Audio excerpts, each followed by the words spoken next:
Nicodemo y Juan se despidieron a las puertas del domicilio de Marcos.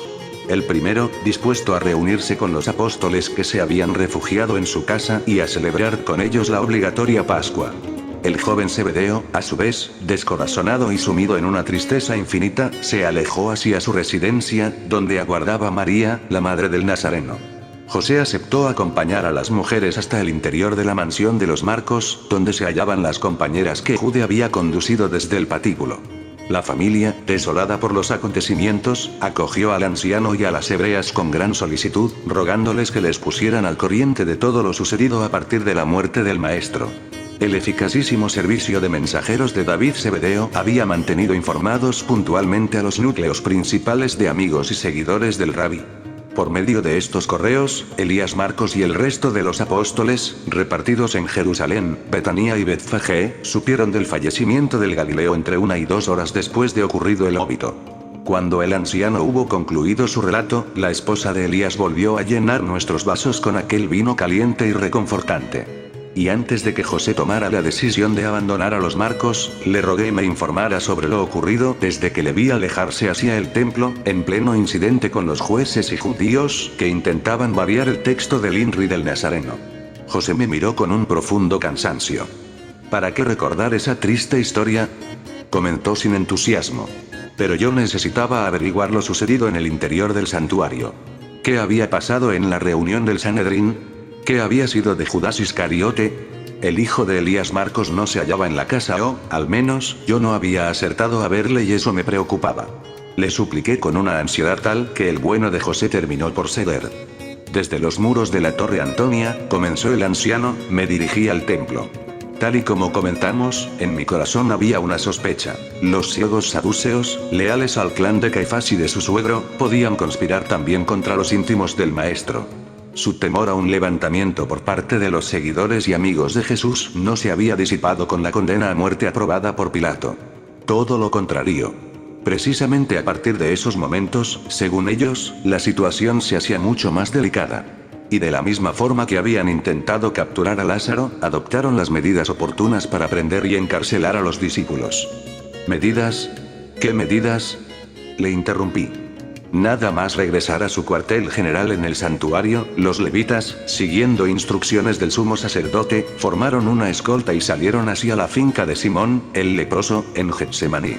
Gracias a la bondad infinita de Dios, bendito sea su nombre. Poco antes de la partida pude establecer contacto con uno de los emisarios de David Zebedeo. Al informarle de lo que se proponía, el Sanedrín corrió hasta el Olivete, dando la alerta. Pero, sobre la suerte de los allí acampados no puedo añadir gran cosa. Solo sé que a su regreso, el capitán de la guardia del templo se mostró furioso. Los seguidores del impostor, explicó a Caifás, han huido como cobardes, pero hemos incendiado su campamento. El sumo sacerdote y la mayoría de los miembros del Sanedrín se tranquilizaron, estimando que la desbandada de los hombres del Nazareno reducía considerablemente el riesgo de un motín. Y Caifás, reunido con el consejo en la sala de las piedras talladas, prosiguió su informe sobre todo lo ocurrido en la noche y madrugada, hasta el momento en que nuestro maestro fue introducido definitivamente en el pretorio. El cúmulo de mentiras, injurias y arbitrariedades esgrimidas por el yerno de Anás fue tal que, asqueado, me retiré del tribunal. Pero, cuando me disponía a salir del templo, apareció Judas. Nos miramos en silencio y el traidor entró en la sala del Sanedrín. Regresé de nuevo al interior de la sede del consejo, dispuesto a hundir a aquel miserable. Pero no fue preciso. Al ver al Iscariote, Caifás y sus hombres comenzaron a murmurar entre sí. Pero ninguno le dirigió la palabra. Al parecer, Judas esperaba un recibimiento triunfal. Pensó, equivocadamente, que aquella ralea le colmaría de honores, ensalzando su gran servicio a la nación. Pobre desdichado. A una señal del sumo sacerdote, uno de los servidores se dirigió a Judas y, tocándole la espalda, le invitó a que le siguiera. Visiblemente confundido y decepcionado, el traidor obedeció y ambos salieron de la sala. Entonces, el siervo, entregándole una bolsa, le dijo: Judas, he sido encargado de pagarte por traicionar a Jesús, el Galileo. He aquí tu recompensa. E Iscariote, pálido, abrió la bolsa y con una sangre fría que aún me aterra, contó las monedas. José hizo una pausa y, cuando daba por sentado que aclararía el importe de la citada recompensa, esquivó el asunto. Me vi en la obligación de interrumpirle otra vez e interesarme por la suma. 30 monedas, replicó el anciano con repugnancia. ¿Denarios de plata? Presioné. José, molesto por mi insistencia, aclaró. No, 30 sekel. Esta moneda de plata, conocida popularmente como ciclo de Tiro, constituía, como ya dije, el dinero habitual en el pago de los tributos del templo. Era, en definitiva, una pieza usada comúnmente por los sacerdotes en la mayor parte de sus transacciones comerciales. Su equivalencia, en aquella época, era de unos 4 denarios de plata por sekel. Una suma, por tanto, moderada. Hay que tener en cuenta que, según el testimonio evangélico de Mateo 27,9, los sacerdotes compraron un campo con el dinero que había rechazado Judas. Hoy, esos 120 denarios de plata podrían equipararse a unos $200. El de Arimatea prosiguió.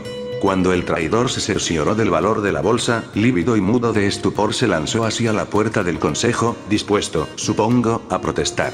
Pero el portero le cortó el paso, prohibiéndole la entrada. Derrotado, Judas pasó de la cólera a su habitual frialdad. Dejó caer la bolsa en su bolsillo, alejándose de la sala de las piedras talladas. Desde entonces no he vuelto a verle, fue inútil que insistiera. José de Arimatea, en efecto, había perdido la pista del traidor. Ignoraba su suerte y, por supuesto, no podía conocer el incidente del templo y el gesto desesperado del Iscariote, arrojando las monedas al tesoro del santuario. Yo estaba al tanto de esta última acción de Judas por la lectura previa de Mateo, pero habían sucedido las cosas tal y como lo describe el autor sagrado. La fortuna quiso que pudiera desvelar esta incógnita poco después de la marcha del anciano de la casa de Elías Marcos. Había 2 asuntos que me obligaban a permanecer en aquel domicilio y que, sin proponérmelo, fueron una magnífica excusa para averiguar otro dato. Caballo de Troya me había asignado la ineludible misión de rescatar el micrófono que había camuflado en el farol situado en la sala donde había tenido lugar la última cena de Jesús. Una de las normas básicas del proyecto especificaba que los astronautas no podían dejar en el área de exploración ningún resto, señal o indicio de su paso. Tampoco era lícito trasladar a nuestro tiempo real nada que pudiera pertenecer a dicha época. La recuperación de esta pieza, en consecuencia, era obligatoria. Por otra parte, resultaba imprescindible que hablase con el joven Juan Marcos. Pero el adolescente no terminaba de comparecer. Así que, invocando un sentimental deseo de ver por última vez el cenáculo, convencí a la esposa de Elías para que me acompañara al piso superior. Cuando entramos en la estancia, mi corazón casi se detuvo. El farol había desaparecido. La hebrea notó mi palidez, confundiendo mi angustia con una supuesta y honrosa emoción al pisar de nuevo el recinto donde había cenado el maestro. Tratando de no perder los nervios, paseé la mirada por la sala, buscando afanosamente el maldito farol. Pero, evidentemente, alguien lo había sacado de la habitación. Al borde del colapso, interrogué a la señora de la casa sobre el paradero de la hermosa pieza. La mujer, desconcertada, me explicó sin conceder importancia al asunto que se había hecho añicos durante el temblor. Uno de los sirvientes lo había llevado a un taller de Jerusalén con el propósito de que fuera reparado. Agradecí su gentileza por permitirme ver el cenáculo y, desarbolado, regresé a la planta baja. Yo sabía que, a partir del toque de las trompetas, y tratándose de una fiesta tan solemne como aquella, las actividades artesanales y de cualquier otro tipo cesaban automáticamente. Y ya no se reanudarían hasta finalizada la Pascua. ¿Cómo podía recuperar el micrófono si el retorno del módulo había sido establecido a las 7 de la mañana del domingo? Como creo haber insinuado, este contratiempo vino a sumarse a la serie de razones que aconsejaron a Caballo de Troya la repetición del gran salto al año 30. Absorto por este inesperado incidente, casi no me di cuenta del paso del tiempo. La familia de Marcos, ocupada en los preparativos de la cena pascual, apenas si reparó en mí. Hacia las 8 de la noche, cuando el sueño empezaba a vencerme, alguien me sacó de mis confusos pensamientos. Al levantar la vista encontré ante mí 2 rostros bien conocidos. Uno, sonriente, el del activo David Zebedeo, y otro, por el contrario, demacrado y afligido, el del joven hijo de mis hospitalarios anfitriones. Aquello me despejó momentáneamente. David, con una alegría que no terminaba de entender, puso en mis manos el manto de lino blanco que yo había adquirido en la tarde del pasado jueves en la tintorería de Malquillías y del que, honestamente, me había olvidado. Te supongo enterado de todo lo ocurrido, habló al fin el jefe de los emisarios. Asentí en silencio. Al advertir mi decaimiento, David me zarandeó cariñosamente, exclamando con un convencimiento que me dejó atónito. resucitará. Lo prometió. Escruté los cansados ojos de aquel hebreo y quedé maravillado. David Zebedeo creía realmente lo que estaba diciendo. Era asombroso. Tenía ante mí al único que creía ciega y firmemente en la promesa del Maestro. Ni en el audaz Juan, el evangelista, ni en José de Arimatea ni en ningún otro discípulo o amigo de Jesús había observado una fe como la de aquel hombre. Y, paradójicamente, apenas si es citado en los textos evangélicos, ahora sí estaba clara la razón de su alegría. Antes de su partida hacia la casa de Nicodemo, donde había trasladado su centro de correos, David me informó sobre sus últimas peripecias en el campamento de Getsemaní. Efectivamente, al recibir el aviso de José, desmontó velozmente las tiendas de campaña, trasladando su puesto de mando a lo más alto del Olivete. Desde allí, una vez superada la amenaza de los levitas, siguió enviando mensajeros a todos los puntos donde él sabía que se hallaban los apóstoles, amigos y familiares del Nazareno. Nada más conocer por uno de sus agentes la orden de crucifixión, otros tantos y veloces mensajeros corrieron hacia Pella, Betsaide, Filadelfia, Sidón, Damasco y Alejandría, con la noticia de la inminente muerte de Jesús, por orden del procurador romano. Durante buena parte de aquella jornada, David no cesó de mandar correos a Jerusalén y a Betanía, informando puntualmente a los discípulos y a la familia de Jesús de cuanto estaba ocurriendo.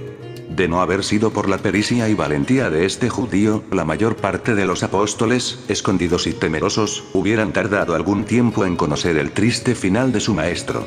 Por último, con el ocaso, este Zebedeo suspendió los correos, permitiendo a sus mensajeros que se retiraran a descansar y a celebrar la obligada fiesta pascual.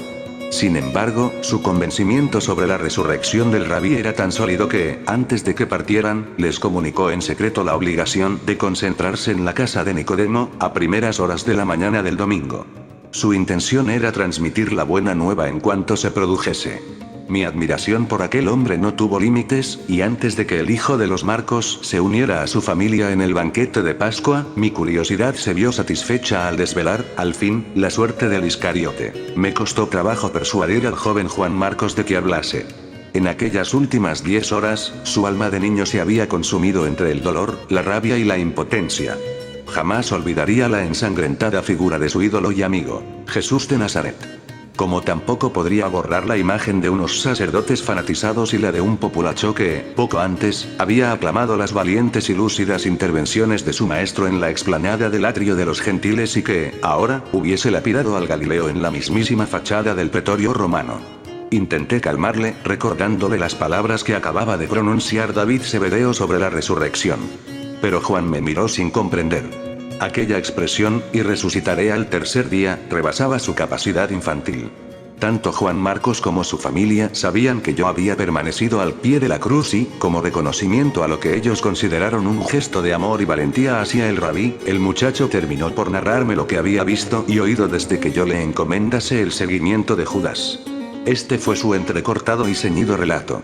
Cuando el traidor vio cómo los legionarios terminaban de atravesar los pies de Jesús, con la cabeza cubierta por el manto se alejó del patíbulo. «¿Tú lo viste?», le animé a continuar. Entonces, Judas fue directamente al templo. No pude verle la cara porque siempre fui detrás de él, pero, viendo sus grandes zancadas y los empujones con que se abrió paso en la explanada del santuario, yo diría que estaba furioso. Caminó hasta las puertas de la sala del Consejo de Justicia, pero, al intentar abrirlas, el portero se le interpuso. Judas, con una maldición que no me atrevo a repetir, le golpeó en pleno rostro, derribándole y dejándole como muerto. Aquella reacción encajaba, desde luego, en la violencia que, en ocasiones, estalla en los grandes tímidos. Y el Iscariote lo era. Abrió la gran puerta de la sala de las piedras talladas y, descubriéndose, irrumpió en el tribunal. Yo no me atreví a moverme del quicio de la puerta. Si alguien me hubiera puesto la mano encima, seguro que me azotan, correspondí con una sonrisa de gratitud y Juan Marcos prosiguió. Solo pude ver a Caifás y alguno de los saduceos, escribas y fariseos, sentados en sus bancas de madera. Cuando el Iscariote avanzó hasta las gradas, los jueces enmudecieron. En sus rostros habla sorpresa. Por lo visto no esperaban al traidor. Y Judas, jadeando y en un tono que casi me dio lástima, les dijo: «He pecado en el sentido de haber traicionado una sangre inocente, me ofrecisteis dinero por este servicio, el precio de un esclavo, y, con ello, me habéis insultado». Los sanhedritas, atónitos, parecían no dar crédito a lo que estaban viendo. Y Judas concluyó así: Me arrepiento de mi acto. He aquí vuestro dinero. Entonces sacó una bolsa de su faja y la mostró al consejo. Por último, exclamó con voz imperiosa. Quiero liberarme de esta culpa. Las carcajadas no tardaron en llenar la gran sala. Aquellos hipócritas, dando fuertes palmadas sobre los asientos, se mofaron y le ridiculizaron cruelmente. Uno de los que ocupaba un puesto cercano a Judas se levantó y acercándose a él le invitó con la mano a que se retirara. Pero antes manifestó en alta voz. Tu maestro ha sido condenado por los romanos. En cuanto a tu culpabilidad, ¿en qué nos concierne? Ocúpate tú de ello y vete. El Iscariote dio media vuelta y con la cabeza baja se alejó del tribunal, mientras las risotadas e insultos arreciaban de nuevo. Cuando pasó a mi lado, su cara me dio miedo. Llevaba la bolsa en su mano izquierda y los ojos fijos en el suelo. Creo que ni siquiera me vio. A grandes pasos se perdió en dirección al atrio de las mujeres, entrando en la sala de los cepillos. Con gran calma tomó un puñado de monedas, lanzándolas a voleo. Después volvió a meter la mano en la bolsa, estrellando el resto de los siclos contra las baldosas. Cuando comprobó que ya no quedaban monedas, arrojó la bolsa sobre el pavimento pisoteándola con furia. Entonces, abriéndose paso violentamente entre los atónitos hombres que allí se encontraban, salió en dirección al atrio de los gentiles. Estimo que esta aparentemente insólita acción de Judas Iscariote, desembarazándose de las 30 monedas de plata, merece un comentario. Las palabras del traidor ante el tribunal, he aquí vuestro dinero y quiero liberarme de esta culpa, no fueron una simple y humana reacción de arrepentimiento. Judas sabía, como todos los judíos, que la ley protegía a los vendedores de algo o de alguien. La misma, en su orden quinto, votos de evaluación Arajín, establece en un total de 9 capítulos las disposiciones en torno a los llamados votos de evaluación, es decir, aquellos por los que una persona se compromete a entregar al templo el valor de una determinada persona, tal y como viene determinado en el Levítico 27:1-8, en relación con la edad y sexo. Además abarca una minuciosa normativa sobre la compra y dedicación de tierras heredadas y de casas como, asimismo, sobre su rescate y los votos de exterminio. Pues bien, en vista de la actuación del Iscariote, entiendo que éste consideró, o trató de considerar ante los sanhedritas, que la entrega de su maestro encajaba de lleno en lo que podríamos denominar una venta o transacción comercio por la que, incluso, había percibido una compensación económica. En este sentido, al menos en lo que concierne a bienes puramente materiales, casas, campos, etc., si el vendedor, una vez efectuada la operación, no la consideraba justa o, sencillamente, decidía echarse atrás, podía recurrir dentro de un plazo de 12 meses, a contar a partir del día de la venta. La mencionada misma, en el capítulo 9:4, del citado apartado sobre votos de evaluación reza textualmente en este sentido. Si llegó el último día de los 12 meses y no ha sido redimida, la casa, por ejemplo, se hace definitivamente suya, es decir, del comprador, indiferentemente que la hubiera comprado o que la hubiera recibido en regalo, puesto que está escrito en el Levítico 25:30, a perpetuidad. Antiguamente, el comprador se escondía cuando llegaba el último día de los 12 meses a fin de que se hiciera definitivamente suya la casa. Pero Hillel, el viejo, dispuso que el vendedor pudiera echar el dinero en la cámara del templo, pudiera romper la puerta y entrar en la casa, y que el otro pudiera venir cuando quisiera y recoger su dinero. Judas, en consecuencia, había obrado de acuerdo con la ley. No estaba conforme con la venta de Jesús de Nazaret e hizo uso de su derecho, en el mismo día del pago de dicha transacción. Y aunque el Iscariote debía saber también que en el capítulo 1, apartado 3, del referido asunto de los votos se aclara que el moribundo y el que es conducido a la muerte, por veredicto de un tribunal judío que no admite gracia, no pueden ser objeto de voto ni pueden ser evaluados, forzó sus derechos al máximo, creyendo ingenuamente que aquel gesto anularía dicha venta. Hay que reconocer, en descargo de la culpabilidad del Iscariote, que, por lo menos, apuró todas las posibilidades jurídicas, en beneficio del maestro. De poco sirvió, por supuesto, pero creo que es de justicia esclarecer este hecho, tan parcamente contado por el escritor sagrado. Muchas personas podrán preguntarse, yo también lo hice, ¿por qué Judas accedió a esta venta, si sabía que su traición desembocaría en el ajusticiamiento del Nazareno? Personalmente, a la vista del mencionado comportamiento del Iscariote en la sala del Sanedrín y, posteriormente, en la del tesoro, creo que Judas jamás llegó a pensar que su maestro sería condenado a muerte. Él lo había entregado a los dignatarios de las castas sacerdotales, convencido de que estos se limitarían a custodiarle e interrogarle y, a lo sumo, encarcelarle o desterrarle. No trato de hacer una defensa extrema del traidor, pero sufría venganza contra el Galileo y su movimiento se hubiera visto sobradamente colmada con la vergonzosa captura y el posible desmembramiento de los discípulos. Pero los acontecimientos, como sabemos, tomaron otros derroteros. De lo que ya no puedo estar seguro es de cuál fue la razón que pesó más en el agitado corazón del Iscariote: la inminente muerte del rabí o el ridículo a que se vio sometido por los sanhedritas. Como ya he repetido, no era dinero lo que perseguía Judas. Su obsesión era el reconocimiento público y los honores prometidos y soñados y que, desgraciadamente para él, jamás llegaron. Por lógica, si sus maquinaciones hubieran tenido como base y objetivo final la obtención de dinero, ¿por qué iba a prescindir de aquellas 30 monedas de plata? En todo caso, se las hubiera llevado a la tumba con él.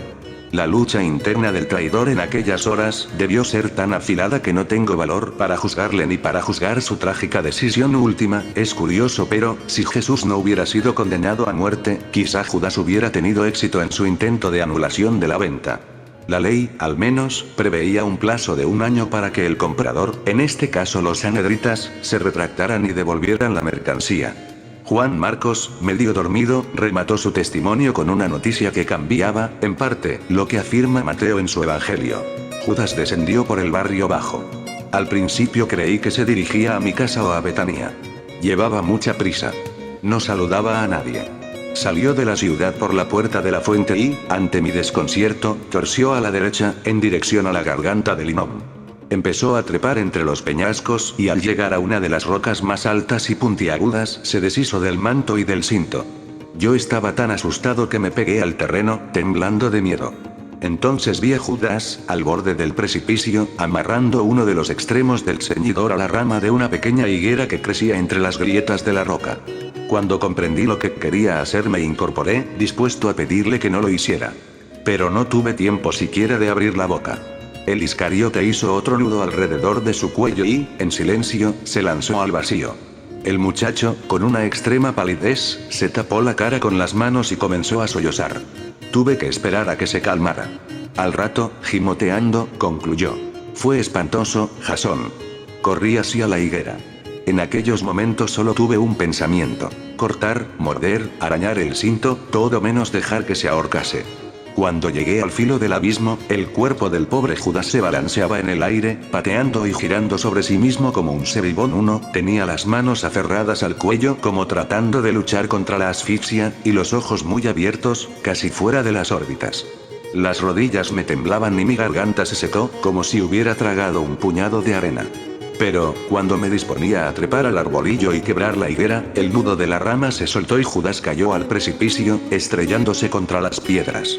Fue todo tan rápido que no pude hacer absolutamente nada. Me quedé allí arriba, como un poste, contemplando el cuerpo inmóvil de Judas. Después, sin fuerzas ni para llorar, regresé a la ciudad y, cuando trataba de volver al Gólgota, ocurrió el temblor. Mi terror fue tan grande que volví a la puerta de la fuente, huyendo hacia el campamento. Allí fue donde me encontró David. Al preguntarle si el cuerpo del Iscariote seguía aún en el fondo del barranco, Juan Marcos se encogió de hombros. Al parecer no había comentado el suceso con nadie. Yo era el primero en saberlo. Agradecí su información, rogándole que se retirara a descansar. «Mañana, a primera hora, si no tienes inconveniente», le dijo, «quiero que me acompañes hasta esa garganta». Juan Marcos asintió como un autómata, desapareciendo en el patio donde estaba a punto de comenzar la cena pascual. La versión del muchacho variaba ligeramente la siempre trágica suerte del traidor.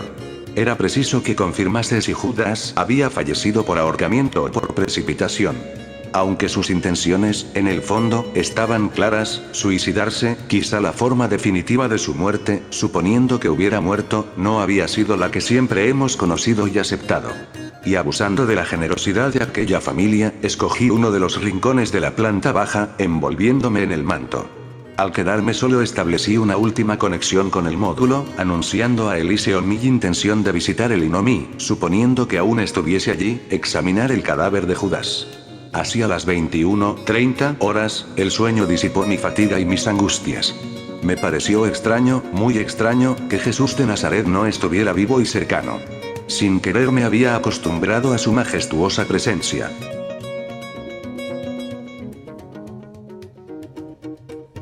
Te invito a suscribirte. Gracias.